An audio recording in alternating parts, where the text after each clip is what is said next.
मरहूम जो पीछे प्रॉपर्टी छोड़ के गया है उसमें उसकी बेवा का कितना हिस्सा होगा, यानी कि जो बंदा मर गया है उसने जो पीछे से अपना असासा अपनी प्रॉपर्टी छोड़ के गया है, उसकी जो बीवी है, जो बेवा है, जो विडो है, उसको कितना हिस्सा मिलेगा। ये लॉ ऑफ इनहेरिटेंस का यानी कि विरासत के कानून का सवाल है। तो सिंपल सा इसका आंसर है कि जो मर जाने वाले की बीवी है यानी कि जो बेवा है उसको 1/8 का हिस्सा मिलेगा। यानी कि फॉर एग्जांपल अगर उस बंदे ने मर जाने के बाद कोई 8 लाख रुपए पीछे से छोड़ के गया है या 8 लाख रुपए का प्लॉट छोड़ के गया है, तो 8 लाख को आप 8 हिस्सों में तकसीम करेंगे, which will be 1 lakh. 1 lakh रुपए होगा तो वो 8वां हिस्सा जो बनेगा 8 लाख का, वो एक हिस्सा उठा के आप बेवा को दे दो तो वो उसका हिस्सा हो जाएगा 1/8। अब फिर ये सवाल आ जाता है कि अगर उस बंदे की दो तीन चार शादियां हुई हुई थी और वो अब खुद तो मर गया है पर उसकी 3 या 4 बीवियां पीछे से वो छोड़ के गया है और वो 3 बेवाएं हैं, 3 विडोज हैं, तो अब इनमें हिस्सा कैसे बटेगा। तो उसमें भी सिंपल है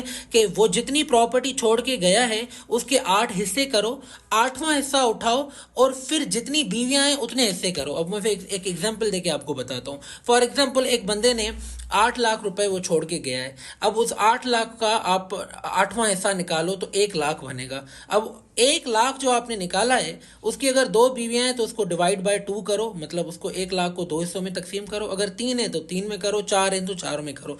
तो इसी तरह से जो मरने वाले की बीवी यानी कि जो बेवा है उसमें प्रॉपर्टी की डिस्ट्रीब्यूशन जो है, विरासत जो है वो की जाती है।